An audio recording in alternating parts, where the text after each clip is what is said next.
أعوذ بالله من الشيطان الرجيم بسم الله والحمد لله والصلاة والسلام على رسول الله. In the name of Allah, most compassionate, most merciful, all praises due to Allah, and may His peace and blessings be upon our beloved Prophet Muhammad sallallahu alaihi wasallam.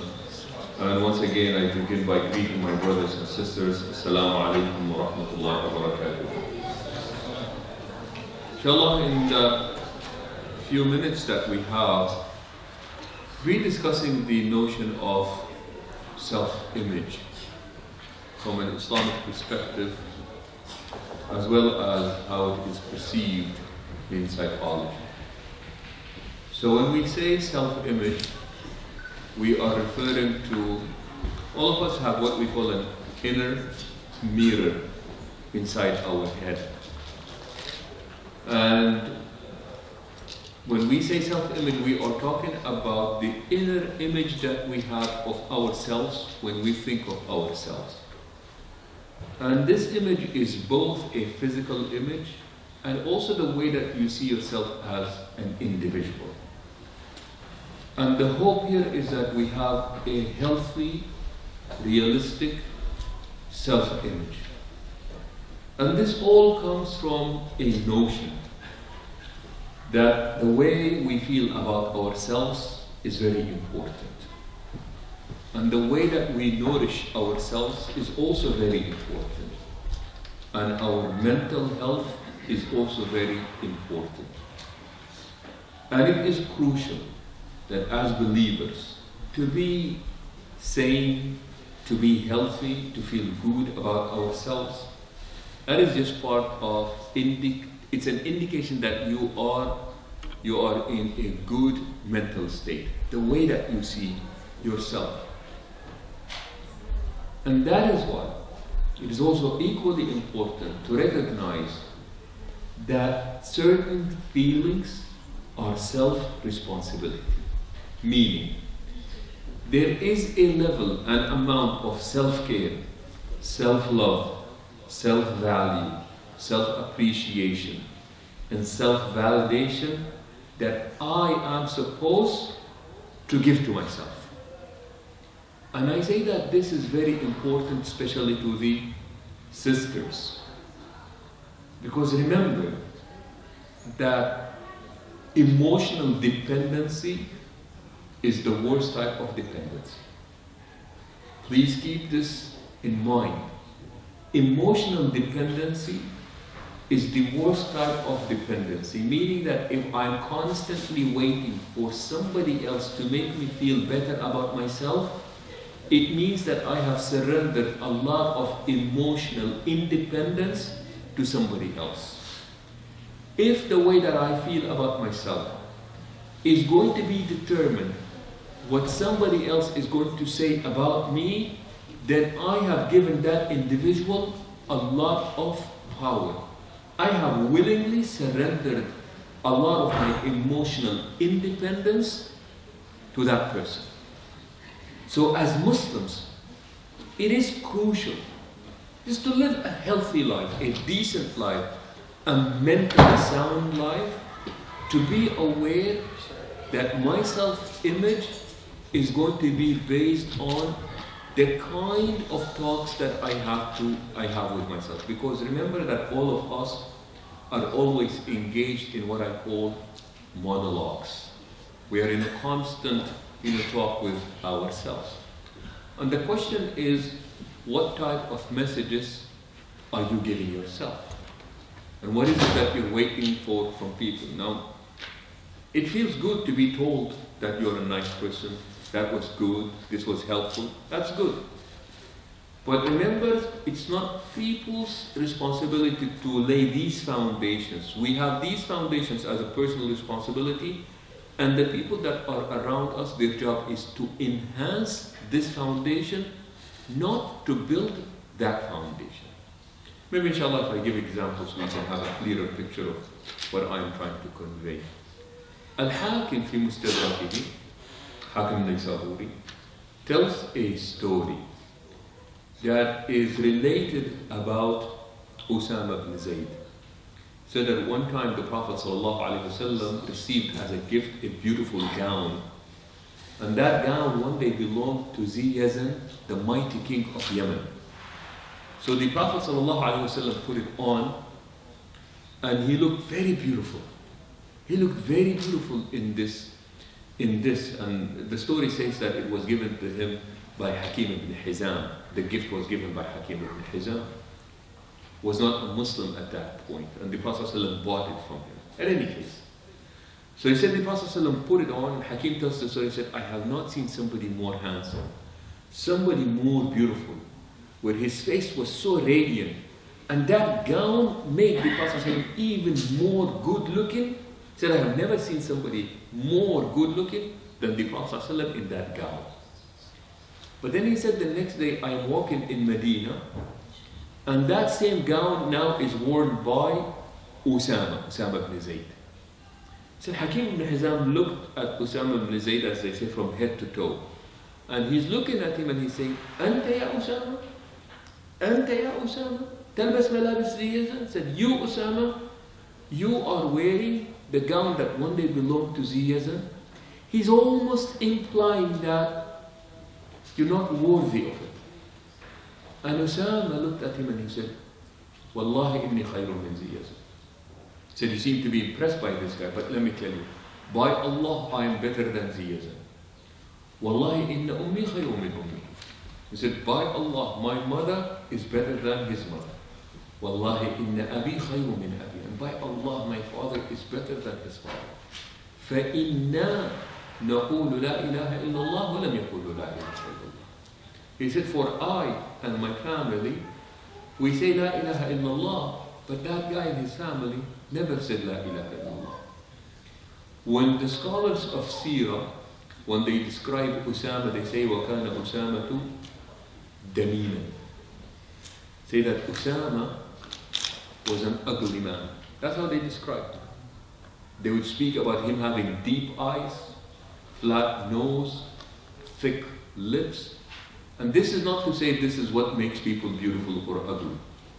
But this was their definition of beauty and their definition of ugliness. At least the narrator of the story or the people who lived at that time. They said this is how they defined beauty and ugliness.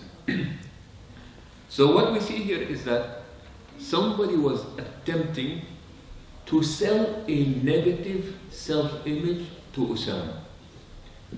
And what he did is that he refused to accept this perception. He said that this is how you may perceive me, but your perception of me is not going to be a perception that I am going to adopt to myself. Are you following?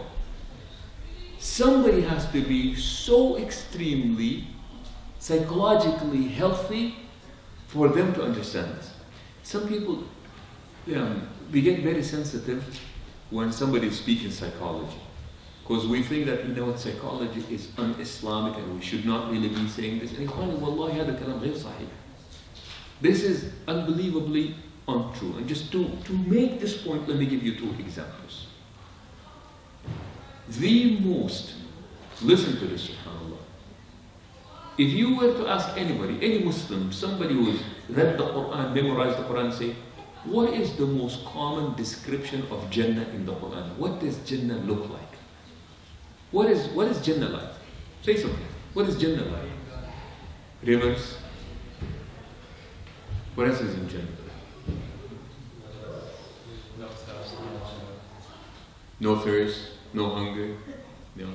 Somebody said, a group of people were asking and said, what's the first thing that you're going to do when you go to Jannah? May inshallah all of us be of the people of Jannah.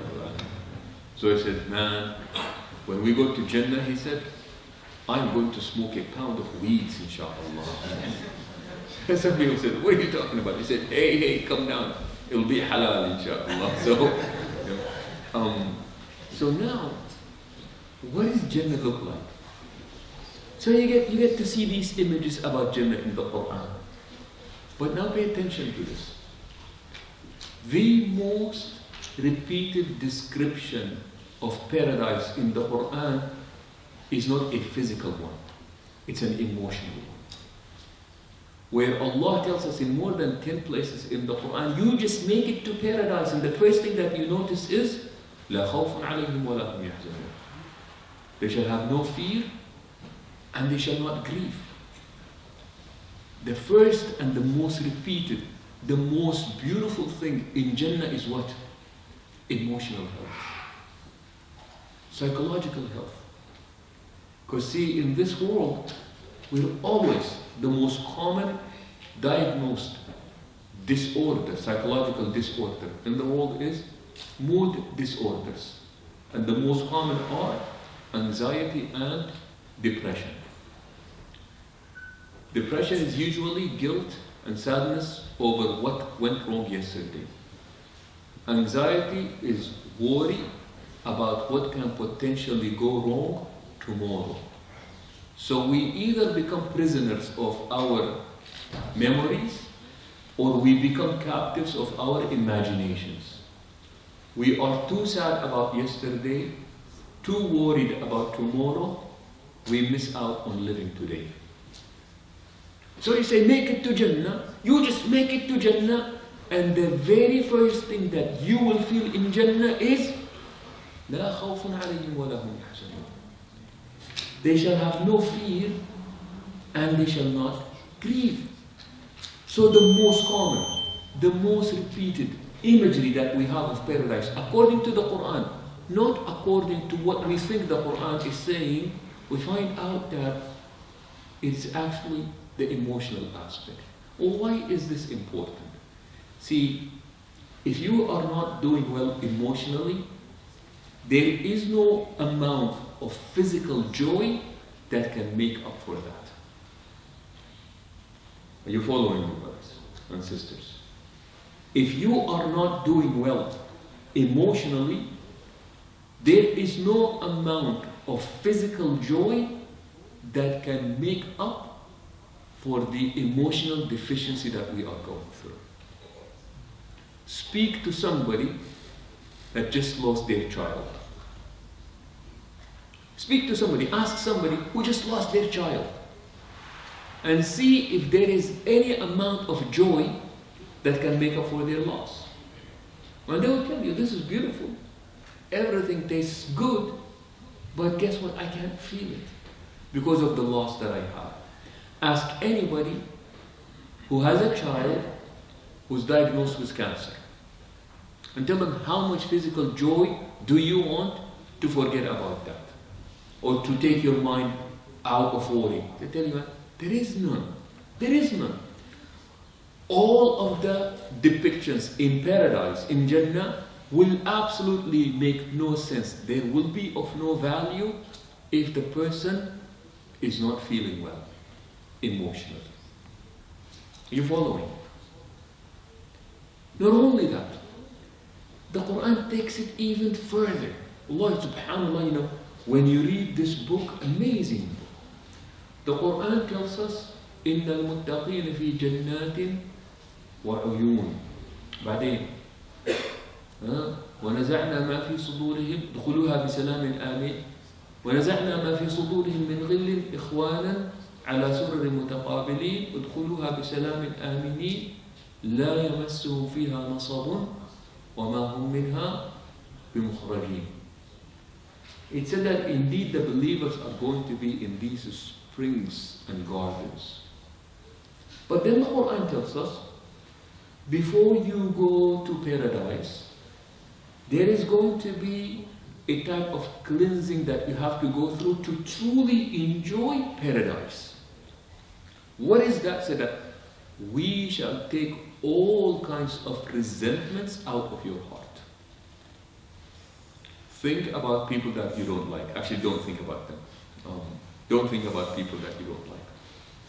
Let's say somebody has people that they don't like, and you're really looking forward to this dinner, to this gathering, and you just go there, and they happen to be the first person that you see them say, no, wallahi haram. No, man.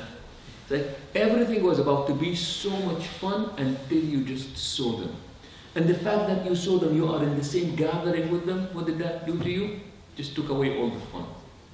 Now imagine, say that You're looking forward to go to Jannah and say you find these people in Jannah. La, la, la, la, la, la. Yeah, come on, man, not these people. The Quran knows this about us.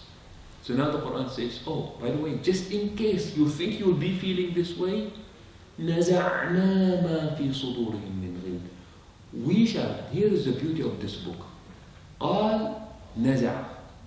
واستخدام القرآن لكلمة نزع هي دائما في إيش؟ يتشبث به الإنسان. قال يهب الملك لمن يشاء وينزع الملك ممن يشاء. نزاعة للشوى. Anything that somebody gravitates to or they grasp on, it must be taken and pulled forcefully. It must be taken forcefully. So then the Quran tells us that resentment in the heart must also be taken out of people forcefully. Why do people keep resentment? Well, why? It's not good for you. Resentment is not good at all. It's like poison. But yet, we keep it inside of us. So the Quran said, we are going to pull it, and we are going to pull it by force. And when you study human behavior, we find out that the only reason that we hold on to resentment because it gives us a false sense of moral superiority. As long as I hold this against you, I'm always winning and you are always losing. It is the unhealthiest human behavior that we are guilty of, holding on to resentment. So as believers, we appreciate psychology, but we want to appreciate Islamically principled psychology. And that's what we see in the Quran. We see these principles, and our job is to look into the book of Allah subhanahu wa ta'ala and take this, and that's where our understanding of psychology comes from. And this is not to say that, you know what, non-Muslim psychology has not contributed. We can learn so much from that as well. So going back to this idea of self-image,